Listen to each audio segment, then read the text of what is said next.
Miss అయినవి ఏంటి? చూస్తే మిస్ అయింది బైకరే. Hello guys, welcome to the Harry opinion on the film Biker, acted by Sharwanand, Malavika Iyer, Rajasekhar and directed by Abhilash Reddy. Movie మ్యాటర్కి వచ్చేస్తే కనుక ఈ మూవీకి బైకర్ అనే టైటిల్ కాకుండా నాన్న కోసం అని పెట్టుకుంటే చాలా యాప్ట్ అయ్యేదని అనిపించింది.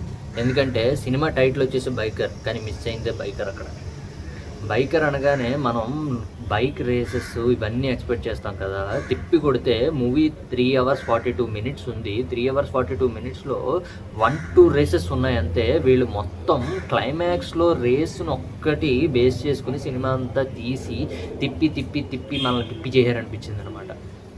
సరే, ఓకే, ఫస్ట్ ఆఫ్ ఆల్ మూవీలో ప్లస్ పాయింట్స్ గురించి మాట్లాడుకుందాం. మెయిన్ నాకు మేకింగ్ నచ్చింది.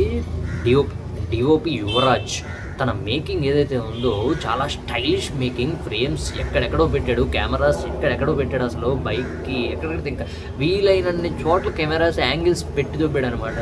చాలా స్టైలిష్ మేకింగ్ చూపించాడు. అబ్బా, బెస్ట్ అసెట్ ఈ ఫిలింకి మేకింగ్ అని చెప్తాను, డిఓపి వర్క్ అని చెప్తాను. ఇంకా second, BGM, music by Ghibran.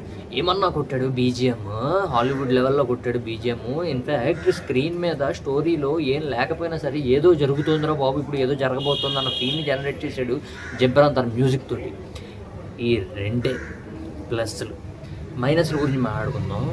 మొత్తం లాగే. స్టోరీ పాయింట్ ఏమో చిన్నది ఇంతే, బట్ వాళ్ళు సాగదీసింది మాత్రం ఎంత. బైకర్ అని టైటిల్ పెట్టి బైకర్ మీద కాన్సన్ట్రేషన్ చేయకుండా ఫ్యామిలీ డ్రామా మీద కాన్సన్ట్రేషన్ చేశారు. నా ఫీలింగ్ ఏంటంటే, నువ్వు అలాంటప్పుడు బైకర్ టైటిల్ పెట్టకుండా ఫ్యామిలీకి సంబంధించిన నాన్న కోసమో నాన్న ప్రేమతోనో ఇలాంటివి పెట్టుంటే కనుక యాప్ట్ అయ్యేదన్నమాట టైటిల్ అనిపించింది. సో బాగా ల్యాగ్ ఉంది, స్టార్టింగ్ నుంచే ల్యాగ్ ఉంది. కంపేరిటివ్లీ ఫస్ట్ హాఫ్ కన్నా కొంచెం సెకండ్ హాఫ్ బెటర్ అని చెప్తాను నేను. ఇంకా చెప్పాలంటే ప్లస్ పాయింట్లో లాస్ట్ క్లైమాక్స్ ఒకటి బాగా తీశారు. ఎస్పెషల్లీ ఆ క్లైమాక్స్ సీన్లో రాజశేఖర్ గారి ఎమోషన్ నాకు బాగా కనిపించింది. ఆయన ఐస్లో చూపించారు ఎమోషన్, చాలా బాగా వర్కౌట్ అయింది. మళ్ళీ శర్వానంద్ ఎఫర్ట్స్కి, తన ట్రాన్స్ఫర్మేషన్కి 22 kgs తగ్గాడంట. హ్యాట్స్ ఆఫ్ చెప్పి తీరాలి తన ట్రాన్స్ఫర్మేషన్కి. బట్ ఆయన ఎఫర్ట్స్ అన్నీ కూడా వేస్ట్ అయ్యాయని చెప్తాను నేను. ఎందుకంటే అంత మంచి ఎఫర్ట్స్ పెట్టినప్పుడు స్టోరీ కూడా కరెక్ట్గా తీసుకుని ఉంటే కనుక ఎఫర్ట్స్కి వర్త్ అనిపించేది అనమాట. ఓకే, ప్రమోషన్స్ అయ్యి గట్టిగా చేస్తున్నారు, సినిమా హిట్ కొట్టాం, ఇది అది థియేటర్లో బాగా తిరుగుతున్నారు. బట్ అల్టిమేట్గా ఏంటంటే సినిమా బాగా ల్యాగ్ ఉందనేది మాత్రం వాస్తవం. పెట్టిన టైటిల్ ఒకటి, తీసిన సినిమా ఒకటిలా అనిపించింది నాకు. ఓకే, మనం బైక్ రన్ పెట్టాం కదా, ఇప్పుడు 1-2 రేసులు పెట్టేద్దాం అన్నట్టు బలవంతంగా ఇరికించి బైక్ రేసులు పెట్టారు అనిపించింది నాకు. సో ఇది నా opinion guys, that's it, by.